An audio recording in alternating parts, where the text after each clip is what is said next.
जय गुरुदेव। बात बहुत पुरानी है। बरस था 1989 यानी 1979। तारीख 14 जून की थी। दिन गुरुवार शायद। स्थान आजमगढ़, मोहल्ला सराय। समय लगभग 11 बजे का था। हम सब अपनी नानी के यहाँ गए थे। मेरा पूरा परिवार, यानी मैं, मेरी माँ, मेरी बहनें। पिताजी बनारस में थे। दोपहर के समय सारे बच्चे खेल रहे थे। अचानक से एक हादसा हो गया। मेरी छोटी बहन प्रीति ऊपर की मंजिल से नीचे आंगन में गिर गई। जैसे वो बच्ची बिखर गई हो। चारों तरफ खून के छींटे, सब स्तब्ध। ये क्या हो गया? गिरते ही उसका शरीर निष्क्रिय हो गया। खून के फव्वारे फूट पड़े।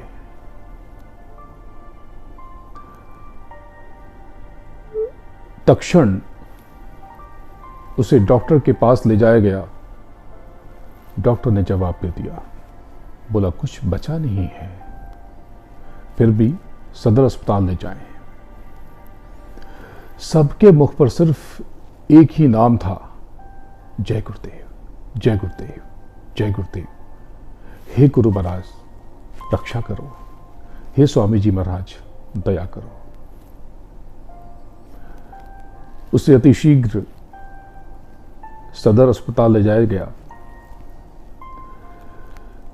जहां डॉक्टर ने कहा कि कुछ बचा नहीं है। शरीर में मल्टीपल फ्रैक्चर्स थे, अनगिनत, शायद 100-150।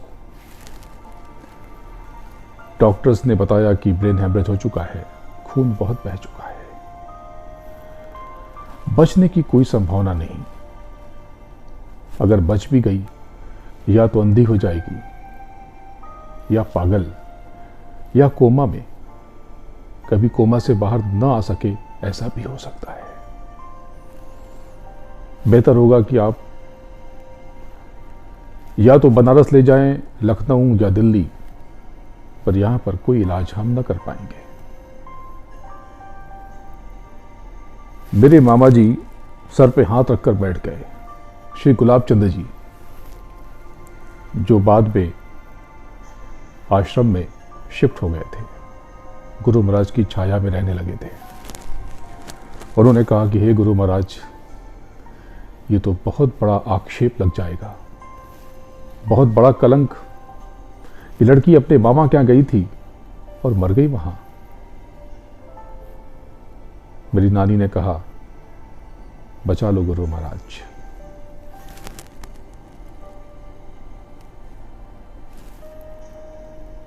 सब चिल्ला रहे थे, जय गुरुदेव, जय गुरुदेव, जय गुरुदेव। ये कहानी यहीं पर रोकते हैं। 2 दिन पीछे चलते हैं। तारीख 12 जून की। बनारस में गुरु महाराज के गुरु भाई थे। हम लोग उन्हें मैनेजर साहब कहते थे। सुरेश चंद्र जी के पिताजी। वो दिल्ली में थे शायद। गुरु महाराज ने फोन करके उन्हें आश्रम बुलाया। जाने के पहले वो मेरे पिताजी से मिलकर गए थे। सब ठीक था, हालचाल सब बढ़िया था। जब वो आश्रम पहुंचे 12 तारीख की दोपहर में, तो गुरु महाराज ने कहा कि मुझे आजमगढ़ जाना है। वो लोग, क्यों हुजूर, आपको तो गोरखपुर जाना था। गोरखपुर में श्री बाल मुकुंद तिवारी जी की बिटिया की शादी थी शायद। उन्होंने कहा कि नहीं, मुझे आजमगढ़ जाना है, राजेंद्र की बेटी गिर गई है। बोले हुजूर कौन राजेंद्र? बोले जौहरी साहब। मैनेजर साहब हैरान रह गए। बोले नहीं हुजूर, ऐसी कोई बात नहीं है, मेरी मुलाकात हुई, बिल्कुल ठीक है सब कुछ। गुरु महाराज ने अनसुनी कर दी। 13 तारीख को अपनी फिएट में बैठे और 14 तारीख की दोपहर 2-3 बजे तक वो आजमगढ़ पहुंच गए। अब पुनः 14 को आ जाते हैं। गुरु महाराज की गाड़ी आजमगढ़ में पांडे बाजार की तरफ बढ़ रही थी। मैं अस्पताल से लौट रहा था, छोटा बच्चा था। मैंने हुजूर की गाड़ी देखी, साइकिल पर था और साइकिल मैंने बढ़ा दी पांडे बाजार की तरफ। समझ गया कि हुजूर वहीं जा रहे होंगे। पांडे बाजार में अफरा तफरी मच गई कि हुजूर आ गए, स्वामी जी आ गए अचानक से, बिना किसी पूर्व सूचना के। कोई तैयारी भी नहीं थी। गुरु महाराज छत पर बैठे थे। सारे प्रेमी जिनको जिनको पता चला वहां इकट्ठा हो गए। मैं वहीं कोने में खड़ा था। हुजूर ने कहा कि अरे जौहरी साहब की बेटी गिर गई है, कहां पर है? अब आजमगढ़ में जौहरी साहब को कौन जानता था? आजमगढ़ में किसको पता था?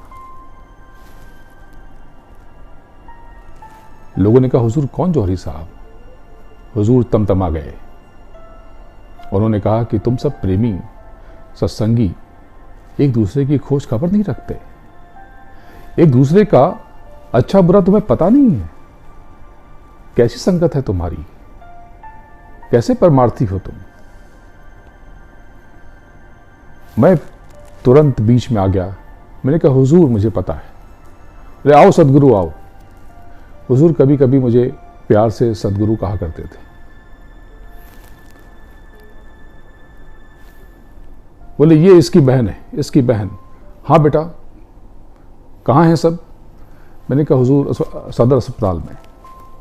सदर अस्पताल कहाँ पर है? सब ने कहा हुजूर हमें पता है। मैंने कहा हुजूर मुझे पता है, चलो। उनकी गाड़ी में मैं आगे बैठ गया और पीछे जिसको जो साधन मिला सारे प्रेमी पीछे पीछे। अस्पताल पहुंचते ही हुजूर ने आओ देखा न ताओ अंदर घुस गए। जैसे सब पता था उन्हें कहाँ जाना है, कहाँ रास्ता है। मैं पीछे पीछे था, हुजूर आगे आगे। मैं हैरत से तिरछी नजरों से उन्हें देख रहा था। सुरक्षा व्यवस्था बहुत नहीं थी तब के ज़माने में। 1-2 लोग थे तो इतनी भीड़ और एक महापुरुष जा रहा है। उन्होंने रोका नहीं। हुजूर इमरजेंसी वार्ड में घुस गए। मेरी माता जी विलाप कर रही थी। इस घटना को यही रोकते हैं। 2 घंटे पहले की एक घटना पर चलते हैं। जब बहन को भर्ती किया गया, मां विलाप कर रही थी, हे गुरु महाराज, हे गुरु महाराज, रक्षा करो, कृपा करो, दया करो। वो बार बार गुरु महाराज कर रही थी। बगल के एक बेड छोड़ करके दूसरे बेड पर एक महिला थी। वो उनके स्कंदन से आजिज आ गई, ऊब गई शायद। उसने कहा कि बहन जी, इतना शोर मचा के गुरु महाराज नहीं आते। गुरु महाराज आश्रम में बैठे हैं, आप चिल्ला रही हो, क्या वो आश्रम छोड़ के यहां भाग के चले आएंगे?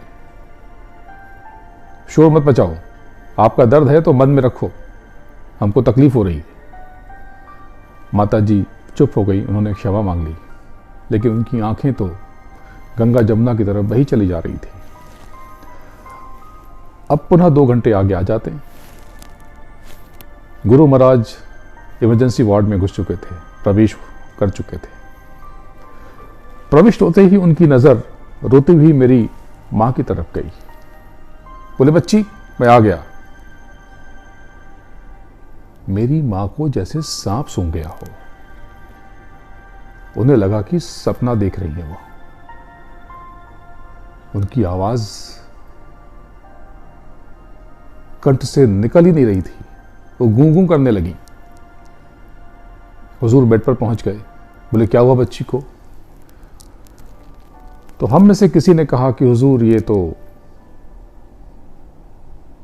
डॉक्टर कह रहे हैं कि अंधी हो जाएगी, पागल हो गई है, बचना मुश्किल है। मुझे एक एक दृश्य याद है। हुजूर ने कहा, अच्छा अंधी हो जाएगी? उन्होंने कस के बिटिया को झकझोर दिया।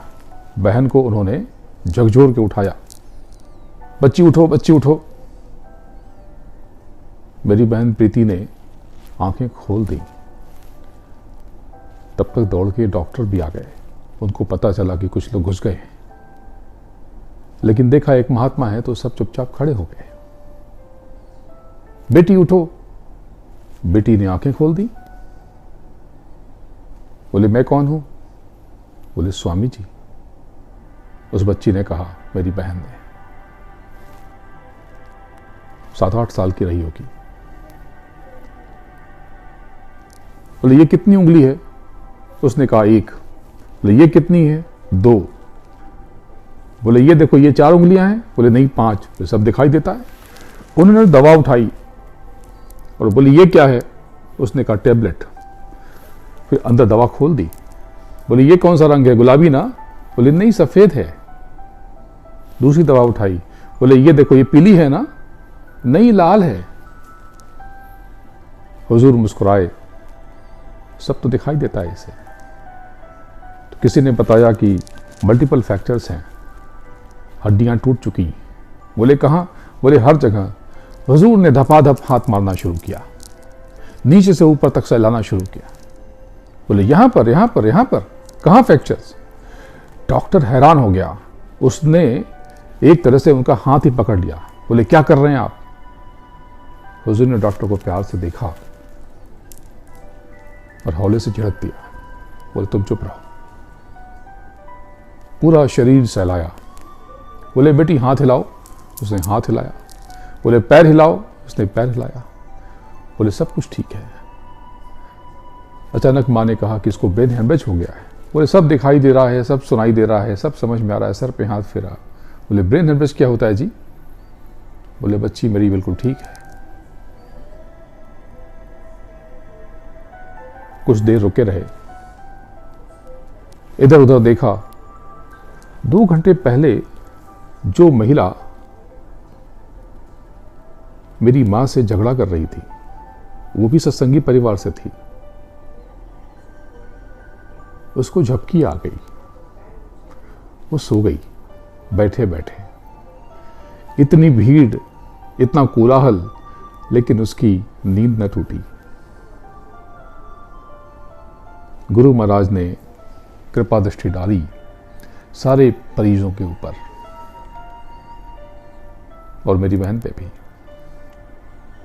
और हम सबके होठों पर हंसी देकर निकल गए। डॉक्टर को हिदायत भी दी कि जरा एक्सरे फिर से कर लो, तुम्हारी मशीन ठीक नहीं, और हंस दिए। ठहाका। उस ठहाके में इतनी मौज थी, इतनी कृपा थी कि मेरे रोए रोम रोम उस दृश्य को महसूस करके सक्रिय हो गए, खड़े हो गए। पुनः एक्सरे हुआ। सिर्फ एक जगह कमर के पास हेयरलाइन फ्रैक्चर मिला। पहले की सारी रिपोर्ट जैसे गलत हो गई हो, मानो गुरु महाराज की दया मेडिकल साइंस को मुंह चढ़ा रही हो। 5-6 दिन में छुट्टी मिल गई। आज वो बिल्कुल स्वस्थ है। 3 बच्चे हैं उसके। बड़ी बेटी ने अभी MBA किया है, छोटी मास्टर्स कर रही है BHU से, बेटा शायद 10वीं 11वीं में है। परिवार खुशहाल है, मालिक की दया है। हमारे मालिक, हमारे स्वामी जी महाराज इस सृष्टि के नियंता हैं, पालनहार नहीं, वो तो रचयिता हैं, रचनाकार हैं। उनकी दया से, उनकी कृपा से ही ये सृष्टि चल रही है। ये जो ग्रेविटी है ना, ग्रेविटेशनल फोर्स, जिसे आप गुरुत्वाकर्षण कहते हैं, गुरुत्वाकर्षण, गुरुत्व शक्ति उन्हीं की शक्ति है। उन्हीं की कृपा से हम चलायमान हैं, उन्हीं की दया से हम चल रहे हैं। गुरु अनंत, गुरु कृपा अनंता। जय गुरुदेव।